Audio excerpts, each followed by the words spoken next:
فاعلم أنه لا إله إلا الله واستغفر لذنبك وللمؤمنين والمؤمنات والله يعلم متقلبكم ومثواكم. السلام عليكم ورحمة الله وبركاته. بسم الله الرحمن الرحيم. الحمد لله رب العالمين والصلاة والسلام على سيد الأنبياء والمرسلين نبينا محمد وعلى آله وصحبه أجمعين ومن تبعهم بإحسان إلى يوم الدين. بلوغ المرام حافظ ابن حجر رحمۃ اللہ علیہ کی کتاب میں اب تک تقریباً 14 حدیثیں ہم لوگ پڑھ چکے ہیں.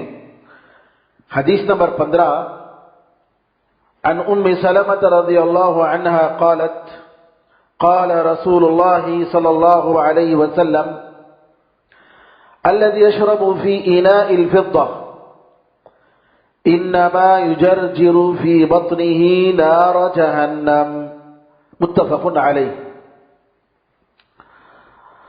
ام سلمہ رضی اللہ تعالی عنہا ام المؤمنین نبی کریم صلی اللہ علیہ وسلم کی بیوی کہتی ہیں کہ نبی کریم صلی اللہ علیہ وسلم نے فرمایا جو شخص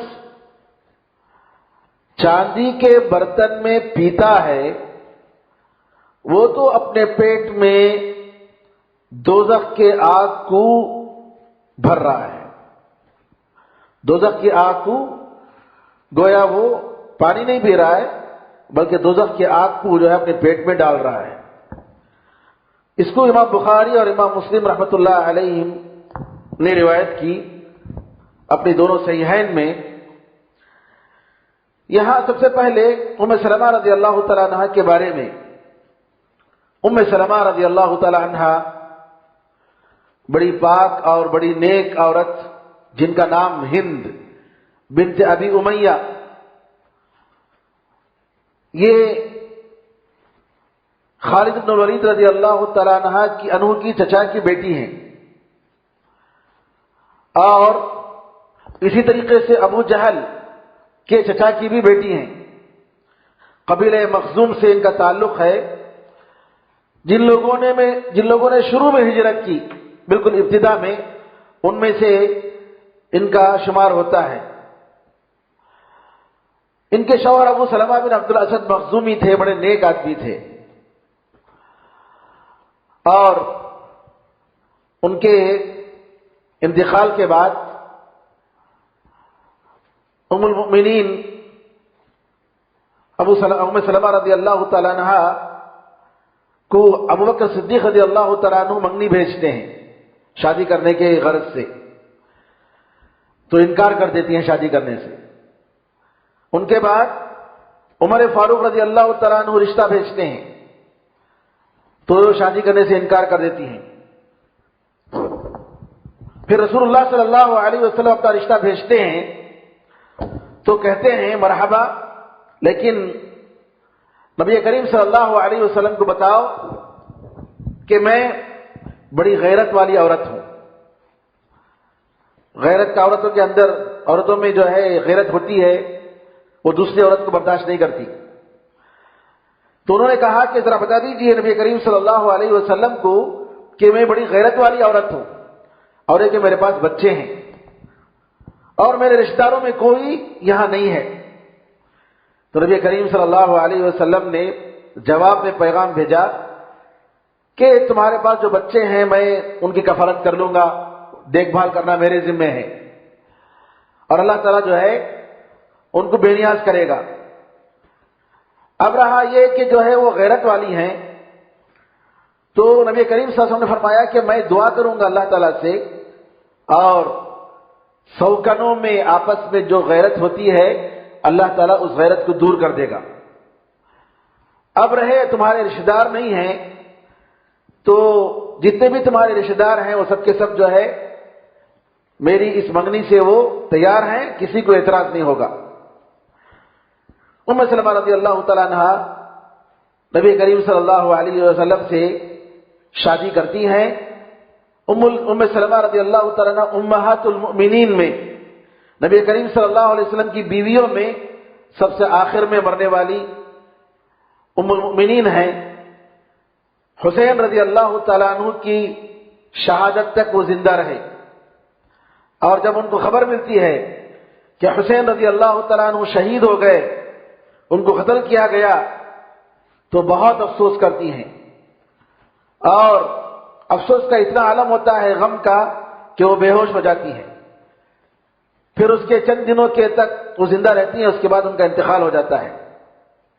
ان کے بچوں میں عمر، سلمہ، زینب، یہ سب جو ہے صحابہ ہیں۔ مطلب بن عبداللہ کہتے ہیں کہ عرب کی یہ بیوہ عورت شادی کرتے ہیں نبی کریم صلی اللہ علیہ وسلم سے، رات کے پہلے حصے میں دلہن بن کر جاتی ہیں اور رات کے آخری حصے میں چکی پیسنے لگتی ہیں۔ گھر کے کام کاج، ضرورت کی چیزوں کا خیال کرنا، یہ جو ہے ام سلمہ رضی اللہ تعالیٰ عنہ کی خوبی تھی۔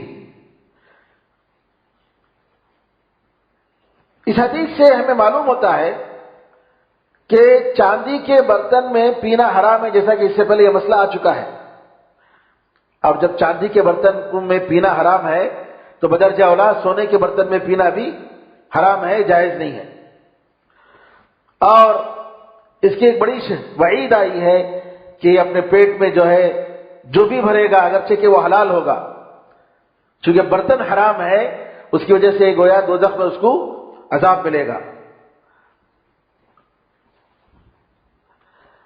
علامہ ابن القیم رحمۃ اللہ علیہ فرماتے ہیں کہ چاندی اور سونے کے برتن کا استعمال کیوں حرام کیا گیا؟ کہتے ہیں کہ اس کی وجہ سے کہ چاندی اور سونے کے برتن میں انسان جب کھانا کھاتا ہے یا پانی پیتا ہے اس کے دل میں فخر اور تکبر پیدا ہوتا ہے، غرور آتا ہے، اس وجہ سے شریعت نے اس کو حرام قرار دیا۔ بہرحال ہمارا فرض بنتا ہے کہ جو بھی حرام ہیں ان حرام چیزوں سے ہم اپنے آپ کو بچائیں، اور اللہ تعالیٰ نے جو حلال رکھا ہے ان کو استعمال کریں۔ حرام بہت کم ہے، حلال بہت زیادہ ہے۔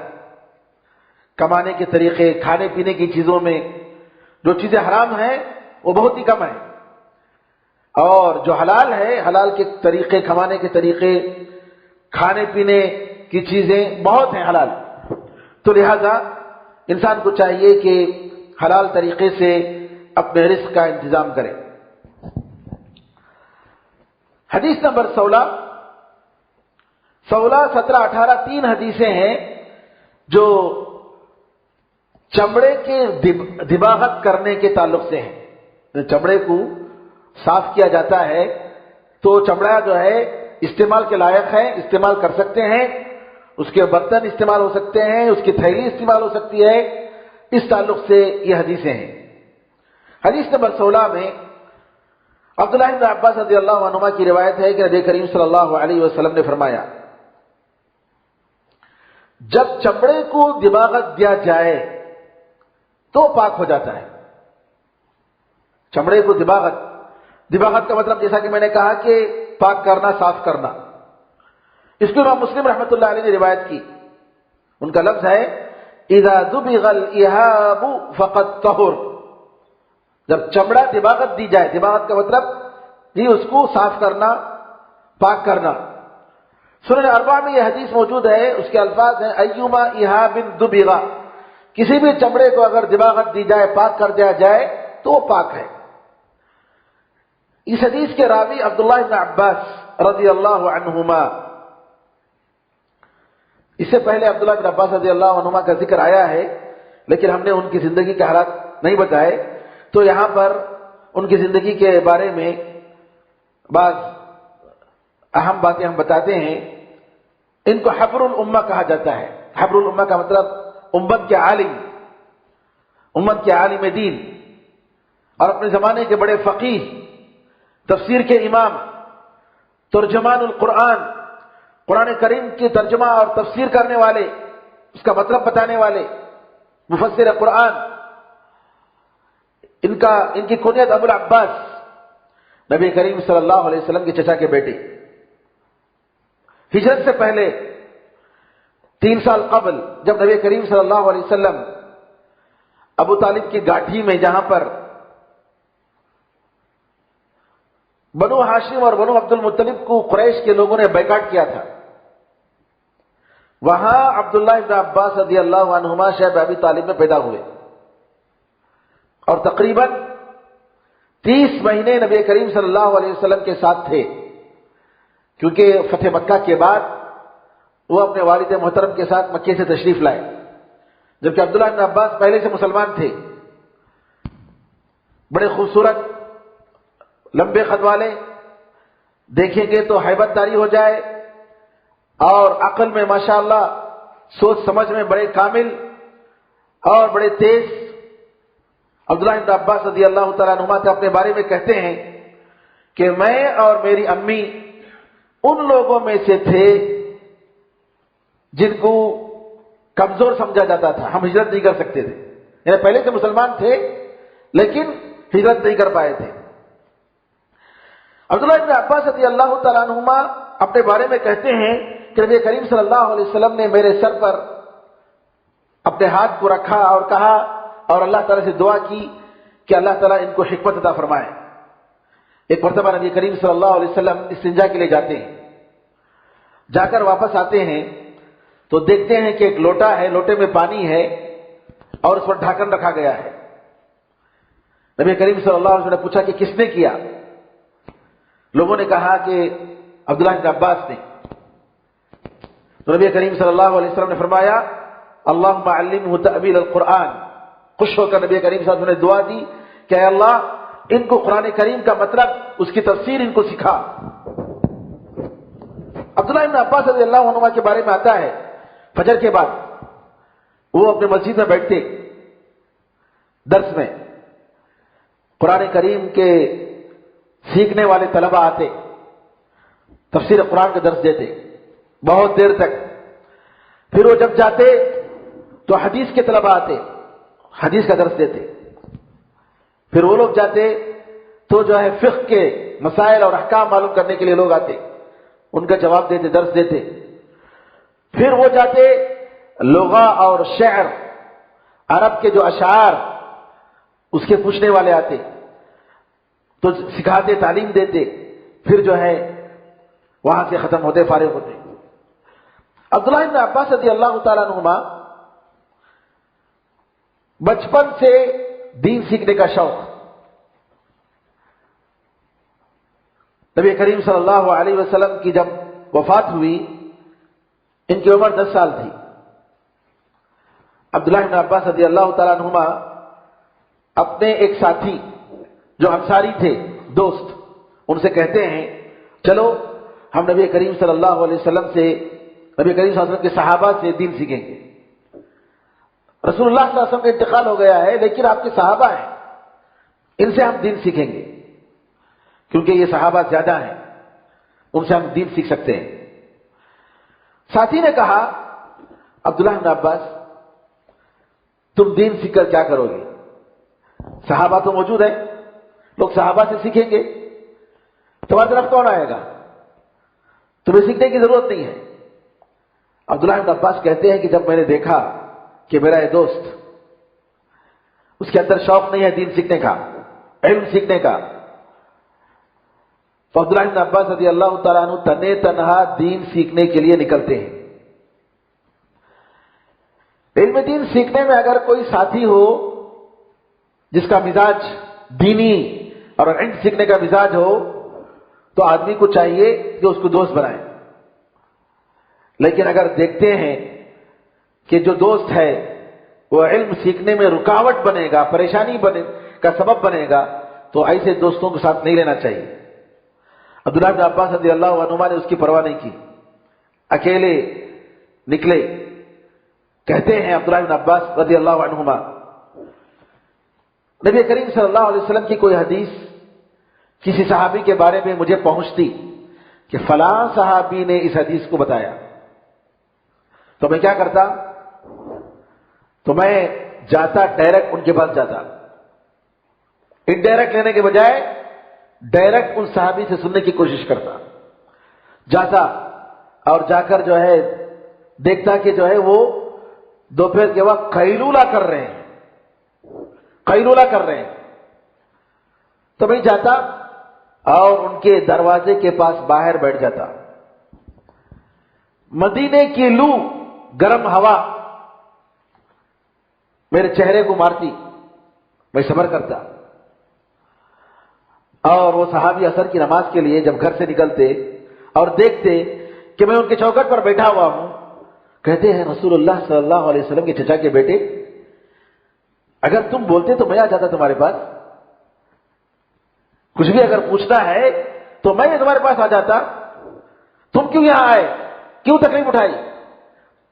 عبداللہ بن عباس رضی اللہ عنہ کہتے کہ نہیں، مجھے آنا چاہیے، علم کو سیکھنے کے لیے عالم کے پاس جانا چاہیے، جیسے کنواں کے پاس پیاسا جاتا ہے ویسے جو ہے میں سیکھنے کے لیے مجھے آنا چاہیے۔ پھر اس کے بعد اس طریقے سے سیکھتے رہتے، سوال کرتے رہتے، صحابہ سے دین سیکھا، حتیٰ کہ دیکھا کہ لوگ عبداللہ بن عباس رضی اللہ تعالیٰ عنہما کے اطراف جمع ہو جاتے تھے پوچھنے کے لیے۔ ایک زمانے کے بعد یہ ان کا دوست، انصاری دوست، وہ پوچھتا ہے، دیکھتا ہے کہ عبداللہ بن عباس رضی اللہ تعالیٰ عنہما کے ساتھ اتنے لوگ بیٹھے ہوئے ہیں، کہتے ہیں کہ جو ہے میں نے بیوقوفی کی، میں نے غلطی کی، عبداللہ بن عباس مجھ سے زیادہ ہوشیار تھے، اپنی جوانی کو دین سیکھنے میں لگایا، اپنی جوانی کو دین سیکھنے میں لگایا۔ دین سیکھنا اللہ کی توفیق ہے، ہر ایک کو اللہ نہیں دیتا ہے۔ حدیث میں اللہ نے، نبی کریم صلی اللہ علیہ وسلم نے فرمایا، من یرد اللہ بہ خیرا یفقہہ فی الدین، اللہ تعالیٰ جس کے ساتھ بہتری چاہتا ہے اس کو دین کا سمجھ اور دین کا فہم عطا فرماتا ہے، سب کو نہیں دیتا ہے۔ عبداللہ بن عباس رضی اللہ تعالیٰ عنہ کے پاس جو علم اور جو دینی معلومات تھے، نتیجہ یہ تھا کہ عمر رضی اللہ تعالیٰ عنہ اپنی خلافت کے زمانے میں ان کے قریب جو شورا کمیٹی تھی، اس کمیٹی کا ایک ممبر عبداللہ بن عباس کو بنایا، ہمیشہ ان سے مشورہ کرتے تھے، پوچھتے تھے، جبکہ عبداللہ بن عباس رضی اللہ عنہما کی عمر یعنی بالکل کم عمر تھی۔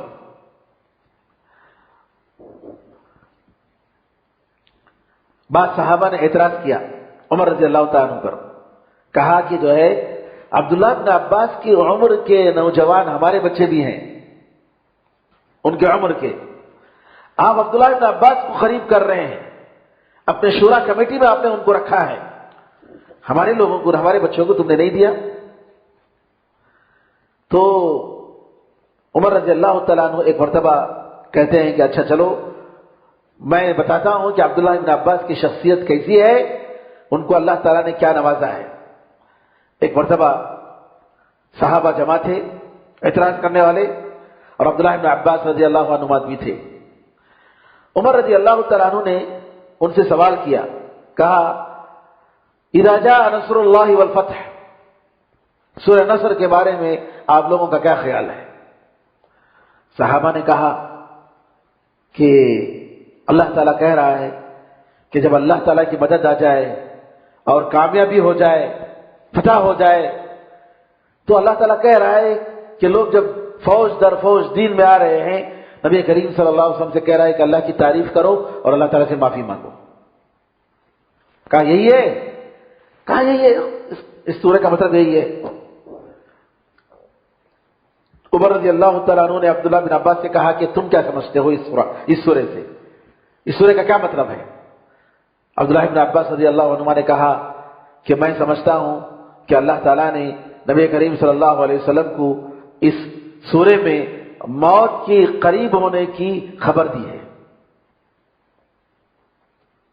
اللہ تعالیٰ کہہ رہا ہے کہ جس مقصد کی وجہ سے تمہیں بھیجا گیا وہ مقصد ہو گیا، دین کامیاب ہو گیا، مکے پر دین غالب ہو گیا، لوگ فوج در فوج دین میں داخل ہو رہے ہیں، اب آپ کی ڈیوٹی، آپ کی ذمہ داری ختم ہو گئی، تو لہذا تم اللہ کی تعریف کرو اور اللہ تعالیٰ سے معافی مانگو، استغفار۔ میں بھی یہی سمجھتا ہوں کہ اس سورے میں اللہ تعالیٰ نے نبی کریم صلی اللہ علیہ وسلم کے موت کے قریب ہونے کی خبر دی ہے۔ عمر رضی اللہ عنہ نے فرمایا میں بھی وہی سمجھتا ہوں جو تم سمجھ رہے ہو۔ پھر کہا دیکھا تم لوگوں نے کیا جواب دیا اور عبداللہ بن عباس کا کیا جواب ہے، اسی وجہ سے میں ان کو میرے شورا کی کمیٹی میں ان کو رکھتا ہوں۔ حسن بصری رحمت اللہ علیہ فرماتے ہیں عبداللہ بن عباس رضی اللہ تعالیٰ عنہ کا اسلام میں بہت بڑا مقام، قرآن کریم کے علم میں بہت بڑا مقام۔ کہتے ہیں کہ وہ منبر پر چڑھتے اور سورہ بقرہ پڑھتے، تفسیر کرتے، سورہ آل عمران کی ایک ایک آیت کی تفسیر کرتے، اور عمر رضی اللہ تعالیٰ عنہ جب کبھی عبداللہ بن عباس کا ذکر کرتے تو فرماتے یہ بوڑھوں میں نوجوان ہے اور ایک ایسی زبان رکھتا ہے جس سے جو سوال کرنے والا ہے، علم لوگوں سے علم کر سوال کرنے والا، اور ایسا دل ہے جو سمجھنے والا دل ہے۔ عبداللہ بن عباس رضی اللہ تعالیٰ عنہما کے بارے میں آتا ہے کہ عبداللہ بن ابی ملیکہ تابعی سفر میں مکہ سے مدینہ جاتے ہیں اور 2 رکعت قصر کے ساتھ نماز پڑھتے ہیں، اور جب آدھی رات ہو جاتی تہجد کی نماز کے لیے کھڑتے، قرآن کریم ایک ایک آیت آہستہ آہستہ تلاوت کرتے، روتے۔ ابو رجا کہتے ہیں کہ میں نے دیکھا عبداللہ بن عباس کو ان کے آنکھوں کے نیچے رونے کی کثرت کی وجہ سے جو ہے جس طریقے سے چپل کی پٹیاں ہوتی ہیں پرانی پٹیاں، ویسی نشانی پڑ گئی تھی ان کے آنکھوں کے نیچے زیادہ رونے کی وجہ سے۔ اور اسی طریقے سے عبداللہ بن عباس رضی اللہ تعالیٰ عنہ کی عبادت کہ وہ جمعرات کو اور پیر کے دن نبی کریم صلی اللہ علیہ وسلم کی سنت کے مطابق روزہ رکھنے کے پابند تھے۔ دوسری حدیث نمبر 17، سلمہ ابن المحبق کہتے ہیں رضی اللہ عنہ وارضا کہ نبی کریم صلی اللہ علیہ وسلم نے فرمایا دباغ جلود المیتۃ طہورھا، کہ مردہ جانور کی دباغت، اس کی پاکی صفائی، دباغت یہ ہے کہ اس کو پاک کر دیا جائے۔ جانور مر گیا ہو کوئی حرج نہیں، لیکن اگر اس کے چمڑے کو پاک کر دیا جائے تو چمڑا پاک ہو جاتا ہے۔ اس کو ابن حبان نے روایت کی اور حافظ ابن حجر رحمۃ اللہ علیہ دوسروں نے اس حدیث کو صحیح قرار دیا۔ سلمہ ابن المحبق ایک صحابی ہیں جو نبی کریم صلی اللہ علیہ وسلم کے ساتھ جنگ حنین میں شریک رہے اور سعد بن ابی وقاص کے ساتھ مدائن ایران کے فتح میں بھی شریک رہے، اور ان کے بیٹے سنان جب پیدا ہوئے اور یہ سلمہ بن محبق حنین کی جنگ میں تھے، کہتے ہیں کہ تم جو ہے میرے بیٹے کی خوشخبری دے رہے ہو، اس سے زیادہ بہتر میری نظر میں نبی کریم صلی اللہ علیہ وسلم کی طرف سے ان کی دفاع میں ایک تیر مارنا یہ زیادہ مجھے پسند ہے۔ نبی کریم صلی اللہ علیہ وسلم کی دفاع میں جنگ کرنا یہ میرے بیٹے کے پیدا ہونے سے بھی زیادہ میرے لیے پسندیدہ بات ہے۔ اس طریقے سے صحابہ رضی اللہ عنہ اجمعین نبی کریم صلی اللہ علیہ وسلم سے محبت کرتے تھے۔ حدیث نمبر 18، میمونہ رضی اللہ تعالی عنہ کہتی ہیں مر رسول اللہ صلی اللہ علیہ وسلم بشاة یجرونها فقال لو اخذتم اهابها فقالوا انها میتة فقال يطهرها الماء والقرض، اخرجه ابو داود والنسائی۔ ام المؤمنین میمونہ بنت الحارث رضی اللہ عنہا کی روایت ہے، کہتے ہیں کہ نبی کریم صلی اللہ علیہ وسلم ایک مرتبہ آپ گزر رہے تھے تو دیکھا کہ لوگ ایک بکری جو مر گئی ہے اس بکری کو کھینچ کر لے جا رہے تھے پھینکنے کے لیے۔ نبی کریم صلی اللہ علیہ وسلم نے فرمایا اگر تم اس کے چمڑے کو لے لیتے، استعمال کرتے۔ لوگوں نے کہا کہ یہ تو مردہ جانور ہے، ذبح نہیں ہوا ہے، اپنے سے مری ہے۔ نبی کریم صلی اللہ علیہ وسلم نے فرمایا پانی اور قرض کا دانہ یا ہے کہ اس کا پتا اس کو پاک کرتا ہے۔ قرض کا پتا ایک درخت ہے جس کو انگریزی میں میموسا ٹری کہتے ہیں، MIMOSA، میموسا ٹری، جس کے دانے سے چمڑے کی دباغت کے لیے استعمال کرتے ہیں۔ نبی کریم صلی اللہ علیہ وسلم کی بیوی ام المؤمنین میمونہ رضی اللہ تعالی عنہ نبی کریم صلی اللہ علیہ وسلم کی آخری بیوی ہیں، جن سے نبی کریم صلی اللہ علیہ وسلم نے اپنی بیویوں میں سب سے آخری شادی کی۔ ان کی بہن لبابہ الکبریٰ عباس رضی اللہ تعالی عنہ کی بیوی ہیں، اور دوسری بہن لبابہ صغریٰ ولید بن المغیرہ کی بیوی ہیں۔ تو اس طریقے سے عبداللہ بن عباس رضی اللہ تعالیٰ عنہما اور خالد بن ولید رضی اللہ تعالیٰ عنہ کے یہ خالہ لگتی ہیں۔ کون؟ میمونہ رضی اللہ تعالیٰ عنہ۔ نبی کریم صلی اللہ علیہ وسلم سن 7 ہجری میں جب آپ نے مکے میں جا کر حدیبیہ کے دوسرے سال حدیبیہ سن 6 ہجری میں واقعہ پیش آیا، جس میں نبی کریم صلی اللہ علیہ وسلم نے کفار قریش کے ساتھ اگریمنٹ کیا حدیبیہ۔ اس کے بعد سن 7 ہجری میں نبی کریم صلی اللہ علیہ وسلم عمرہ کرنے کے لیے گئے، کیونکہ اگریمنٹ یہ تھا اب آپ عمرہ نہیں کریں گے، اگلے سال آئیں گے عمرہ کرنے کے لیے۔ اس طریقے سے نبی کریم صلی اللہ علیہ وسلم دوسرے سال ذی القعدہ میں آپ عمرہ کرنے کے لیے گئے۔ تو وہاں عمرے کے بعد مکے میں آپ نے ان سے شادی کی، میمونہ رضی اللہ تعالیٰ عنہ سے۔ اس کا مقصد قریش سے دل جوڑنا تھا اور قربت حاصل کرنی تھی، اور نبی کریم صلی اللہ علیہ وسلم نے ان سے شادی کی۔ ان سے شادی کے بارے میں ایک اختلاف ہے کہ کیا احرام کی حالت میں نبی کریم صلی اللہ علیہ وسلم نے ان سے شادی کی، جیسا کہ عبداللہ بن عباس کی روایت ہے، لیکن صحیح روایت یہ ہے، خود میمونہ کہتی ہیں احرام کی حالت میں نبی کریم صلی اللہ علیہ وسلم نے شادی نہیں کی، اور دوسرے صحابہ بھی یہی روایت کرتے ہیں، بلکہ حلال ہونے کے بعد ہی آپ نے شادی کی۔ جب آپ شادی کرنا چاہ رہے تھے تو اگریمنٹ میں یہ تھا کہ عمرہ کرنے کے بعد 4 دن تک مکے میں رہیں گے، اس کے بعد نکل جائیں گے۔ تو اس کے مطابق 4 دن جب ہو گئے، مکے والوں نے کہا آپ کا ٹائم ہو گیا، آپ یہاں سے جائیے۔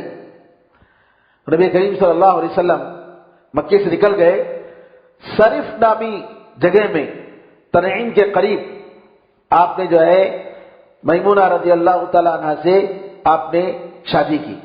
ان کی عمر 26 سال تھی، اور اتفاق یہ ہے کہ اسی جگہ میمونہ رضی اللہ تعالیٰ عنہ کا انتقال ہوتا ہے۔ جب وفات پاتی ہیں، صرف نامی جگہ ہی میں میمونہ رضی اللہ تعالیٰ عنہ انتقال کرتی ہیں۔ میمونہ رضی اللہ تعالیٰ عنہ کے گھر عبداللہ بن عباس رضی اللہ تعالیٰ عنہما ایک دن جا کر رات میں تہجد کی نماز کیسے پڑھتے ہیں، نبی کریم صلی اللہ علیہ وسلم چونکہ وہ خالہ تھی تو گئے، عبداللہ بن عباس چھوٹے تھے، اور جا کر انہوں نے نبی کریم صلی اللہ علیہ وسلم کی تہجد کی نماز دیکھی اور اس کو انہوں نے روایت کی۔ اب یہاں 3 حدیثیں ہم لوگوں نے یہ پڑھی ہیں۔ پہلے حدیث میں یہ بات معلوم ہوتی ہے عبداللہ بن عباس کی کہ کسی بھی چمڑے کو اگر دباغت دیا جائے تو چمڑا پاک ہو جاتا ہے۔ یہ جنرل حدیث ہے، صاف حدیث ہے، عام بات ہے، کوئی بھی چمڑا۔ اور سلمۃ بن المحبق کی جو حدیث ہے، اس سے یہ معلوم ہوتا ہے کہ مردہ جانور کا چمڑا دباغت دیں گے تو وہ پاک ہو جاتا ہے۔ اور تیسری حدیث سے بھی یہی معلوم ہوتا ہے کہ بکری جو مر گئی تھی اس کے چمڑے کو پاک کرنے سے، دباغت دینے سے وہ چمڑا پاک ہو جاتا ہے۔ اب یہاں پر یہ بات تو صاف ہو گئی کہ چمڑے کو دباغت دینے سے چمڑا پاک ہو جاتا ہے۔ کس جانور کا چمڑا دباغت دینے سے پاک ہوتا ہے؟ ایک بات سب کے سارے علماء کے درمیان اتفاق ہے اس بات پر، جس جانور کو کھایا جاتا ہے جی اس کا چمڑا کھا سکتے ہیں، چاہے آپ قربانی دے کر صحیح طریقے سے آپ ذبح کر کے اس چمڑے کو استعمال کریں، یا ہے کہ جانور مر گیا، بکری، اونٹ، گائے، بیل، بھینس وغیرہ، اس کے چمڑے کو استعمال کر رہے ہیں تو بھی دباغت کے بعد استعمال کر سکتے ہیں، کوئی حرج نہیں۔ اب رہا مسئلہ کہ امام احمد رحمت اللہ علیہ کے پاس یہ قول ہے کہ کوئی بھی کہ چمڑا جب چمڑے کا استعمال، مردے چمڑے کا استعمال کرنا جائز نہیں ہے۔ مردہ چمڑے کا، مردہ جانور یعنی یہی جانور جو ہم کھاتے ہیں، ان جانوروں کو اگر یہ جانور اگر مر جائیں تو ان کا چمڑا استعمال کرنا جائز نہیں ہے۔ یہ جمہور علماء کے خلاف امام احمد رحمۃ اللہ علیہ کا قول ہے، اور ان کی دلیل ایک حدیث ہے۔ عبداللہ بن عکیم رضی اللہ تعالیٰ عنہ کی روایت ہے کہ نبی کریم صلی اللہ علیہ وسلم نے جوہینہ نامی قبیلے کے نام خط لکھا کہ میں نے تم لوگوں کو مردار کے چمڑے استعمال کرنے کی اجازت دی تھی، اگر یہ خط آ جائے تو اس کے بعد مردہ جانور کے چمڑے کو تم استعمال نہیں کرنا۔ یہ عبداللہ بن عکیم کی حدیث ہے۔ امام احمد نے کہا کہ یہ حدیث جو ہے اس کی جو سند ہے وہ جید کا مطلب یعنی اچھی سند ہے، اور یہ حدیث ناسخ ہے، اور جس کی اجازت دی گئی ہے وہ منسوخ ہے۔ لیکن تینوں علماء ائمہ کرام، امام ابو حنیفہ رحمۃ اللہ علیہ، امام مالک اور امام شافعی رحمۃ اللہ علیہ کا یہ خیال ہے کہ نہیں، مردار جانور، جس جانور کو ذبح کر کے کھانا حلال ہے، ایسے اگر جانور مر جاتے ہیں تو دباغت کے بعد وہ چمڑے کا استعمال ہو سکتا ہے، جائز ہے، اور یہ کئی صحابہ کا فتویٰ ہے۔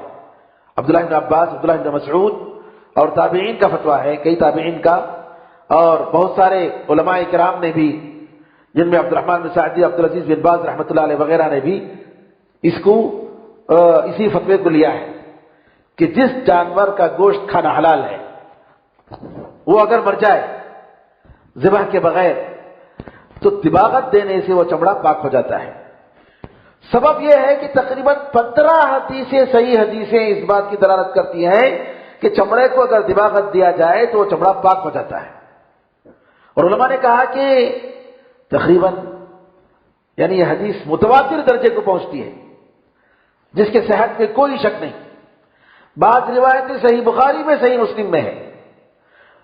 سودا رضی اللہ تعالیٰ کہتی ہے ام المؤمنین کہ ہماری ایک بکری کا انتقال ہو گیا، مر گئی، تو ہم نے اس کے چمڑے کو دباغت دی، اور اس میں ہم نبیذ استعمال کرتے رہے، ہم اس کو استعمال کرتے رہے، حتیٰ کہ وہ جو ہے چمڑا، وہ جو تھیلی تھا، وہ تھیلی جو ہے بڑے اس کے مشکیزے کی شکل میں بن گیا۔ مشکیزہ جو جس کے ذریعے پانی ڈال کر پانی استعمال کرتے ہیں، پرانے زمانے میں چمڑے کی تھیلی میں، اس کو مشکیزہ کہتے ہیں، پانی کا استعمال کے لیے اس کو رکھتے تھے۔ ٹھنڈا پانی جو ہے ہوتا تھا، چمڑے کو اگر لٹکا دیں اس چمڑے کو تھیلی بنا کر، اور جو ہے اوپر جہاں ہوا آتی جاتی ہے تو اس سے جو ہے پانی ٹھنڈا ہوتا ہے۔ علماء نے کہا کہ عبداللہ بن عکیم کی حدیث، جس کو امام احمد نے دلیل کے طور پر پیش کیا، یہ حدیث سندن صحیح نہیں ہے، اس کی سند میں اور اس کے متن میں اضطراب ہے، اور یہ کہ عبداللہ بن عکیم نے اس حدیث کو نبی کریم صلی اللہ علیہ وسلم سے نہیں سنا۔ بہرحال صحیح بات یہ ہے، راجح بات یہ ہے کہ جن جانوروں کا گوشت ذبح کے ذریعے کھانا حلال ہے یا شکار کے ذریعے کھانا حلال ہے، ایسے جانوروں کے چمڑے کو اگر وہ مر جاتے ہیں تو بھی استعمال کر سکتے ہیں، اس کے چمڑے کو کوئی حرج نہیں، دباغت دینے سے وہ پاک ہو جاتا ہے۔ یہاں ایک دوسرا مسئلہ ہے،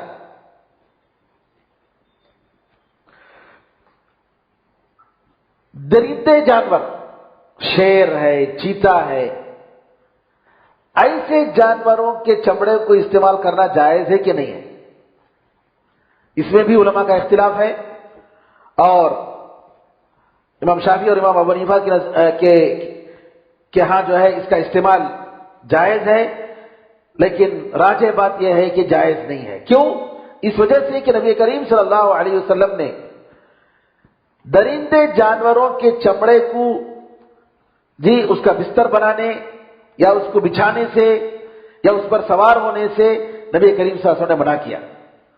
ابو الملیح ان کے والد سے روایت کرتے ہیں، اسی طریقے سے مقدام بن معدی کرب ایک دوسری حدیث ہے جس کو شیخ البانی رحمۃ اللہ علیہ نے صحیح قرار دیا، ترمذی اور ابو داؤد میں یہ دونوں حدیثیں موجود ہیں۔ تو لہذا علماء نے کہا کہ درندے جانوروں کا چمڑا استعمال نہیں کرنا چاہیے اگرچہ کی دباغت دی جائے۔ اس کے بعد تیسرا مسئلہ آتا ہے درندے جانوروں کے علاوہ جو دوسرے جانور ہیں، جیسے سانپ کے چمڑے ہیں، ہاتھی کے چمڑے ہیں، گدھا ہے جس کا استعمال حرام ہے، بندر ہے اور کتا اور سور، ان جانوروں کے چمڑوں کا استعمال اس کا کیا حکم ہے؟ علماء نے کہا کہ سور اور کتا ان دونوں جانوروں کا چمڑا استعمال نہیں کر سکتے کیونکہ نجس ہے، گندے ہیں، ان کا استعمال کر نہیں سکتے کسی بھی طریقے سے۔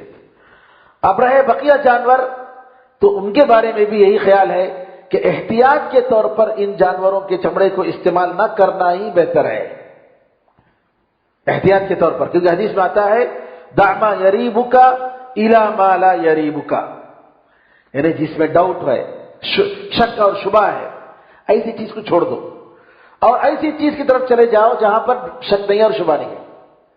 جیسا کہ حدیث میں آتا ہے نبی کریم صلی اللہ علیہ وسلم نے فرمایا الحلال بین والحرام بین، حلال کیا ہے بتا دیا گیا، حرام کیا ہے بتا دیا گیا، کلیئر ہے۔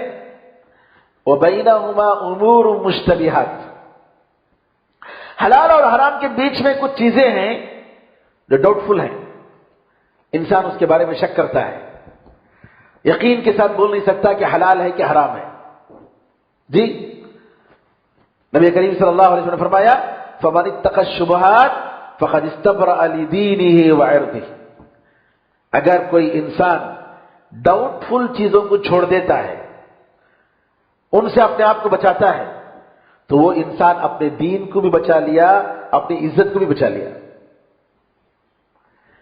ومن وقع فی الشبہات یوشک ان یقع فیہ، یعنی جو شخص ڈاؤٹ فل چیزوں میں اگر پڑتا ہے تو اس کے بارے میں یہ ہو سکتا ہے کہ وہ حرام میں بھی پڑ جائے۔ جی تو لہذا کیونکہ جیسے ایک آدمی باڑ ہے، اگر باڑ دور ہے جہاں پر نہیں جانا چاہیے، اس کے دور اگر رہتا ہے، اپنے جانور کو چلاتا ہے تو جانور باڑ کے پاس نہیں جائے گا، اور جہاں نہیں جانا چاہیے ریسٹرکٹڈ ایریا وہاں نہیں جائے گا۔ لیکن اگر کوئی باڑ کے پاس اپنے جانور کو چلاتا ہے جی تو قریب ہے کہ جانور باڑ کے قریب کھاتے کھاتے چرتے چرتے ریسٹرکٹڈ ایریا جہاں نہیں جانا چاہیے وہاں بھی چلا جائے۔ تو نبی کریم صلی اللہ علیہ وسلم نے فرمایا کہ اللہ تعالیٰ کی جو حرام چیزیں ہیں یہ اللہ تعالیٰ کی ریسٹرکٹڈ ایریا ہے، وہاں نہیں جانا چاہیے، قریب میں بھی نہیں جانا چاہیے۔ تو لہذا ایسی جگہ ایسی چیزوں کا استعمال جہاں پر ڈاؤٹ ہے اس کو چھوڑ دینا چاہیے، اپنے دین کے لیے سلامتی اور بہتری کے لیے یہی سب سے بہترین ذریعہ ہے۔ اب آئیے حدیث نمبر 19 اور 20، یہ دونوں حدیثیں غیر مسلموں کے برتنوں کے استعمال کے بارے میں، استعمال کر سکتے ہیں یا نہیں کر سکتے ہیں۔ ابو ثعلبہ الخشنی رضی اللہ عنہ کہتے ہیں قلت یا رسول اللہ انا بأرض قوم اہل کتاب افنأکل فی آنیتہم قال لا تأکلوا فیہا الا ان لا تجدوا غیرہا فاغسلوها وکلوا فیہا، متفق علیہ۔ ابو ثعلبہ خشنی کہتے ہیں کہ میں نے نبی کریم صلی اللہ علیہ وسلم سے پوچھا، ہم ایسی جگہ میں رہتے ہیں جہاں یہودی اور عیسائی رہتے ہیں، اہل کتاب رہتے ہیں، کیا ہم ان کے برتنوں میں کھا سکتے ہیں؟ کہا کہ مت کھاؤ، ان برتنوں میں مت کھاؤ، الا یہ کہ ان کے علاوہ دوسرے برتن نہ ہوں۔ اگر دوسرے برتن نہیں ہیں تو ایسی صورت میں ان برتنوں کو دھو لیا کرو پھر اس میں کھاؤ۔ اس حدیث کو بخاری اور مسلم نے روایت کی۔ دوسری حدیث ہے عمران بن حسین رضی اللہ عنہ کی کہ نبی کریم صلی اللہ علیہ وسلم کے بارے میں فرماتے ہیں ان النبی صلی اللہ علیہ وسلم واصحابہ توضؤوا من مزادۃ امرأۃ مشرکہ کہ نبی کریم صلی اللہ علیہ وسلم اور ان کے صحابہ ایک مشرک عورت کے مشکیزے سے، مشکیزہ جیسا کہ میں نے کہا چمڑے سے بنایا ہوا وہ تھیلا جو پانی کے لیے استعمال ہوتا ہے۔ ہم جب شروع میں مدینے میں جب تھے 1986 کی بات ہے، 1886-87 میں مسجد نبوی میں جب اے سی وغیرہ کا انتظام نہیں تھا تو اس وقت جو ہے یمن کے لوگ اپنے مشکیزے کو پانی کو اپنے پیٹھ پر رکھ کر جو ہے پلاتے تھے لوگوں کو، جو ہے گلاس دے کر پینے کے لیے مشکیزہ جو ہے مشکیزے سے پانی ڈالتے تھے۔ تو مشکیزے ایک مشرک عورت کے مشکیزے سے پانی کا استعمال جو ہے نبی کریم صلی اللہ علیہ وسلم نے کیا اور آپ نے وضو کیا، بخاری اور مسلم کی حدیث ہے۔ یہ جو حدیث ہے امام بخاری کی لمبی حدیث ہے، واقعہ ہے، دلچسپ واقعہ ہے، اس لیے میں نے کہا کہ آپ کو میں سناؤں۔ صحیح بخاری کا کہ واقعہ کہتے ہیں امام بخاری رحمۃ اللہ علیہ عمران بن حسین رضی اللہ عنہ حدیث میں روایت کرتے ہیں۔ عمران بن حسین رضی اللہ تعالیٰ عنہ فرماتے ہیں کہ ہم ایک سفر میں تھے نبی کریم صلی اللہ علیہ وسلم کے ساتھ، اور ہم لوگ رات میں بہت دیر تک چلے۔ چلنے کے بعد رات میں ہم نے جو سویا، اور رات میں جو سفر کرتے تھے، آج کے زمانے کی بات نہیں، اس زمانے کی بات، چل کر سفر کرنا، جانوروں پر سفر کرنا، آدمی تھک جاتا ہے۔ کہتے ہیں عمران بن حسین رضی اللہ عنہما کہ مسافر کے پاس رات کی جو نیند ہوتی ہے، خاص طور پر آخری وقت کی، اس سے بڑھ کر میٹھی کوئی چیز نہیں ہوتی، بہت میٹھی نیند۔ کہتے ہیں کہ سو گئے ہم لوگ، اور ہم لوگ ایسا سو گئے کہ سورج کی گرمی نے ہمیں جگایا، سورج بھی نکل گیا، ہم نے نماز نہیں پڑھی۔ سب سے پہلے جاگنے والے فلاں فلاں تھے، 3 آدمیوں کو ذکر کیا، نام نہیں بتایا۔ پھر چوتھے عمر رضی اللہ تعالیٰ تھے۔ عمران بن حسین رضی اللہ عنہ کہتے ہیں کہ ہماری عادت تھی کہ نبی کریم صلی اللہ علیہ وسلم جب سوتے تو ہم جگاتے نہیں تھے حتیٰ کہ خود جاگ جائے، کیونکہ ہمیں نہیں معلوم تھا کہ نیند کی حالت میں کیا ہو رہا ہے، ہو سکتا ہے وہی آتی ہو، کیونکہ نبی کریم صلی اللہ علیہ وسلم نے اپنے بارے میں فرمایا کہ میری آنکھیں سوتی ہیں، میرا دل نہیں سوتا ہے، آپ نے فرمایا تھا۔ اس لیے نبی کریم صلی اللہ علیہ وسلم کو صحابہ جگاتے نہیں تھے۔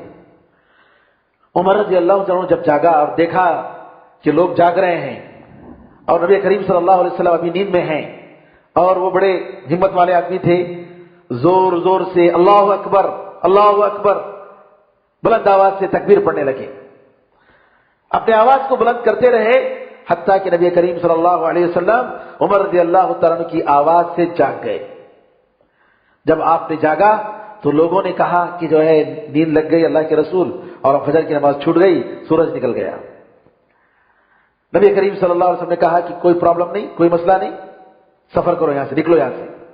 نکلے، تھوڑی دیر جانے کے بعد وضو کا پانی بلوایا اور وضو کیا، اور اذان دی گئی۔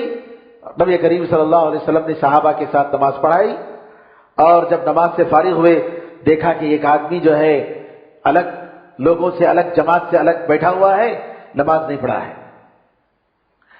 نبی کریم صلی اللہ علیہ وسلم نے کہا ارے کیا ہو گیا تم، کیوں نماز نہیں پڑھی تم نے لوگوں کے ساتھ؟ کہا اللہ کے رسول مجھے جنابت کی شکایت ہو گئی، یعنی غسل مجھ پر واجب ہو گیا، مجھے غسل کرنا تھا، پانی نہیں ہے۔ نبی کریم صلی اللہ علیہ وسلم نے کہا کہ مٹی سے تم تیمم کر لیتے کافی تھا۔ پھر نبی کریم صلی اللہ علیہ وسلم سفر میں نکلے، لوگوں نے پیاس کی شکایت کی کہ ہمارے پاس پانی نہیں ہے اور ہمیں پیاس لگ رہی ہے، کیا کریں؟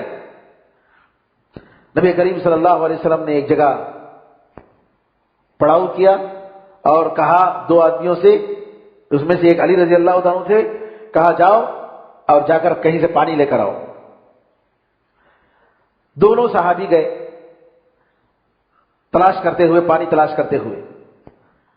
راستے میں ایک عورت ملی، اس کے پاس اونٹ، اور اونٹ کے دونوں طرف پانی کے 2 بڑے تھیلے تھے مشکے سے۔ ہم نے کہا، علی رضی اللہ تعالیٰ عنہ کے صحابی کہتے ہیں، ساتھی کہتے ہیں کہ پانی کہاں ہے، کہاں سے لا رہے ہو؟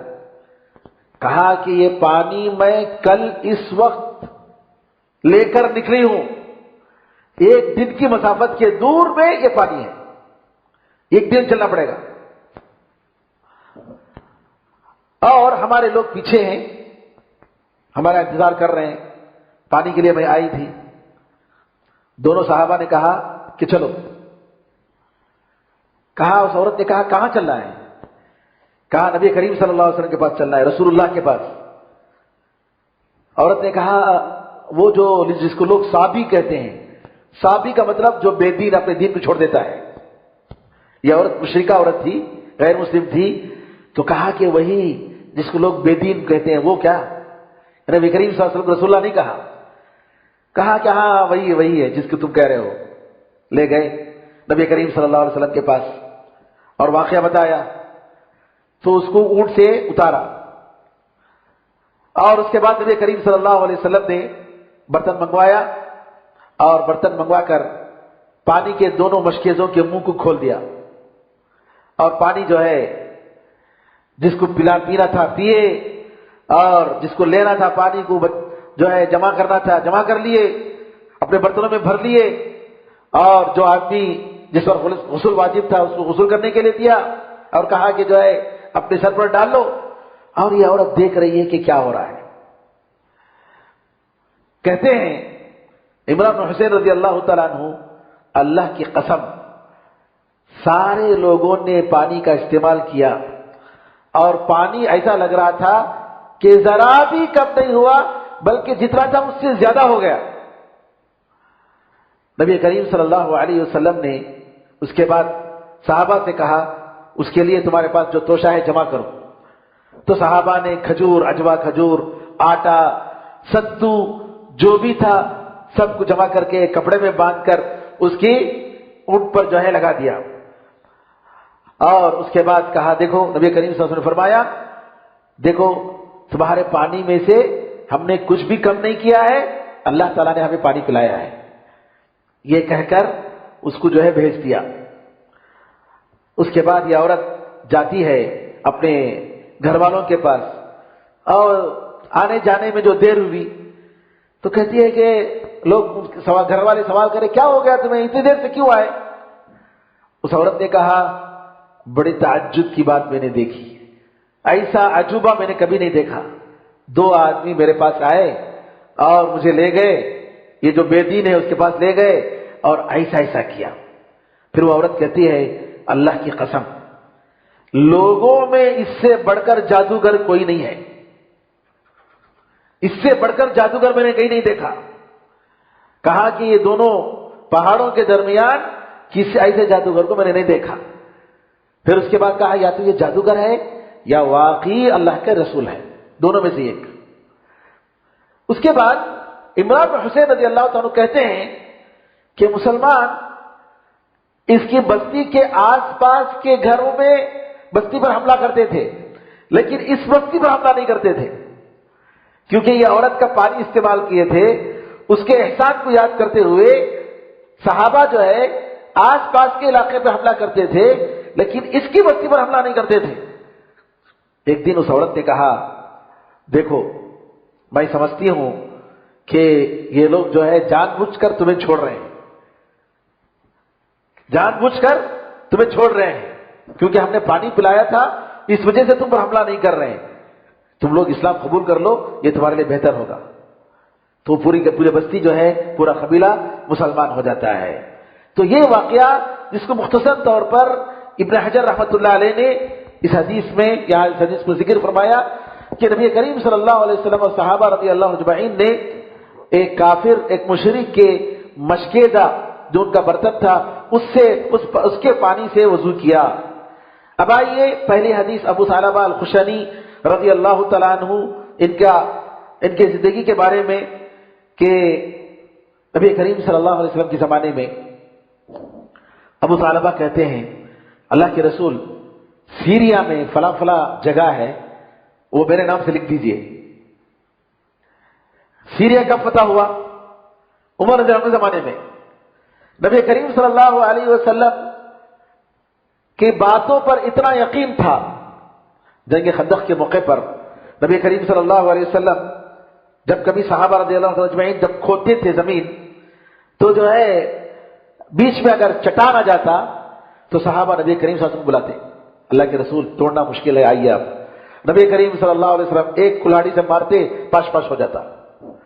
تو نبی کریم صلی اللہ علیہ وسلم ایک مرتبہ ایسے چٹان کو مارتے ہیں، ایک بار مارتے ہیں چنگاری نکلتی ہے زبردست۔ نبی کریم صلی اللہ علیہ وسلم کہتے ہیں کہ روم فتح ہوگا، مسلمان روم فتح کریں گے۔ عمر کے رضی اللہ عنہ کے زمانے میں روم فتح ہو گیا جی، سیریا یہ پورا علاقہ جو ہے عراق، یہ پورا علاقہ مسلمان ہو گیا۔ پھر ایک بار مارتے ہیں، زبردست روشنی نکلتی ہے، نبی کریم صلی اللہ علیہ وسلم فرماتے ہیں کہ ایران فتح ہوگا، ایران فتح کر دیا عمر رضی اللہ عنہ کے زمانے میں۔ تو نبی کریم صلی اللہ علیہ وسلم کی باتوں پر صحابہ کو اتنا یقین تھا، اللہ کے رسول وہ سیریا میں، شام کے ملک شام میں جو فلاں فلاں جگہ ہے وہ میرے نام سے لکھ کر دے دیجیے۔ نبی کریم صلی اللہ علیہ وسلم نے کہا سن رہے ہو یہ کیا بول رہے ہیں؟ ابو ثعلبہ رضی اللہ عنہ کہتے ہیں والذی نفسی بیدہ لنظہرن علیہا، اللہ کے رسول اس ذات کی قسم جس کے ہاتھ میں میری جان ہے، ہم ضرور جیت کر رہیں گے، ہم اس پر غالب ہو کر رہیں گے۔ نبی کریم صلی اللہ علیہ وسلم نے ان کو لکھ کر دے دیا کہ فلاں فلاں جگہ یہ تمہاری ہے۔ ان کے بارے میں ایک اور بات آتی ہے کہ ابو ثعلبہ رضی اللہ تعالیٰ عنہ کہتے ہیں کہ میں امید کرتا ہوں کہ اللہ تعالیٰ ویسی موت تم لوگوں کو جیسے دے رہا ہے ویسی موت نہیں دے گا، یعنی ایسی سادی موت مجھے نہیں دے گا، مجھے امید ہے اللہ تعالیٰ سے۔ تو ابو ثعلبہ رضی اللہ تعالیٰ عنہ رات میں تہجد کی نماز پڑھ رہے تھے، تو نماز میں سجدے کی حالت میں ان کی روح قبض ہو گئی۔ ان کی بیٹی خواب میں سو رہی تھی، خواب میں دیکھتی ہے کہ ان کا انتقال ہو گیا۔ فوراً جو ہے خواب دیکھ کر جو ہے پریشانی میں خوف سے جاگتی ہے، ماں سے کہتی ہے میرا ابو کہاں ہے دیکھو۔ ماں کہتی ہے کہ وہ نماز پڑھ رہے ہیں، تو پکارتے ہیں تو دیکھتے ہیں کہ جو ہے ان کا انتقال ہو گیا ہے سجدے کی حالت میں، اور جو ہے وہ مر چکے ہیں۔ ابو ثعلبہ الخشنی رضی اللہ عنہ کے بارے میں یہ بات تھی۔ اب دوسری جو حدیث عمران بن حسین رضی اللہ تعالیٰ عنہ، ان کے بارے میں یہ ہے کہ عمران بن حسین رضی اللہ تعالیٰ عنہ ایک بڑے جلیل القدر صحابی ہیں۔ یہ ان کے والد اور ابو ہریرہ تینوں سن 7 ہجری میں ایک ساتھ مسلمان ہوتے ہیں۔ بصرہ کے قاضی بنتے ہیں عمر رضی اللہ عنہ کے زمانے میں۔ عمر رضی اللہ تعالیٰ عنہ کو سمجھانے کے لیے، دین سکھانے کے لیے بھیجتے ہیں۔ حسن بصری جو بصرہ کے بڑے تابعی گزرے ہیں، عالم گزرے ہیں، وہ قسم کھا کر کہتے تھے کہ بصرہ کو عمران بن حسین جیسا شخص ان سے بڑھ کر جو ہے بہتر شخص کوئی نہیں آیا۔ عمران بن حسین رضی اللہ تعالیٰ عنہ ان کے بارے میں کہتے ہیں کہ ایک مرتبہ چونکہ قاضی تھے، 2 آدمی کے درمیان فیصلہ کر رہے تھے۔ ایک نے کہا اللہ کی قسم آپ نے میرے خلاف ظلم کے ساتھ فیصلہ کیا ہے، یہ جو فیصلہ ہوا ہے اس میں ظلم ہوا ہے، لیکن آپ کی طرف سے غلطی نہیں ہے، آپ نے فیصلہ کرنے کا جو حق ہے وہ حق ادا کیا۔ عمران بن حسین رضی اللہ عنہ نے کہا کیسے؟ کہا کہ میرے بارے میں جھوٹی گواہی دی گئی ہے، گواہ دینے والے جو تھے وہ جھوٹے تھے۔ تو عمران بن حسین رضی اللہ عنہ فوراً کہتے ہیں چلو جو تمہارا حق مارا گیا ہے وہ میں اپنے مال سے دیتا ہوں، پھر قسم کھاتے ہیں کہ آئندہ سے میں قاضی نہیں بنوں گا اور کسی کے درمیان فیصلہ نہیں کروں گا۔ عمران بن حسین رضی اللہ تعالیٰ عنہ کہتے ہیں کہ جب سے میں نے اپنے دائیں ہاتھ سے نبی کریم صلی اللہ علیہ وسلم کے ہاتھ پر بیعت کی، اس کے بعد کبھی میں نے اس دائیں ہاتھ کو اپنی شرمگاہ کو نہیں لگایا۔ میں نے نبی کریم صلی اللہ علیہ وسلم کو جب سے یہ میرا ہاتھ لگا ہے اس وقت سے میں نے اس ہاتھ کو اپنی شرمگاہ کو جو ہے نہیں لگایا ہے۔ یعنی نبی کریم صلی اللہ علیہ وسلم کی محبت، نبی کریم صلی اللہ علیہ وسلم کی عزت، نبی کریم صلی اللہ علیہ وسلم کا احترام ہم دیکھ رہے ہیں صحابہ کی زندگی میں، کیسے کیسے صحابہ نبی کریم صلی اللہ علیہ وسلم سے محبت، اور کیسی کیسی خصوصیت، اور کیسے اللہ تعالیٰ کی باتوں پر، نبی کریم صلی اللہ علیہ وسلم کی باتوں پر یقین۔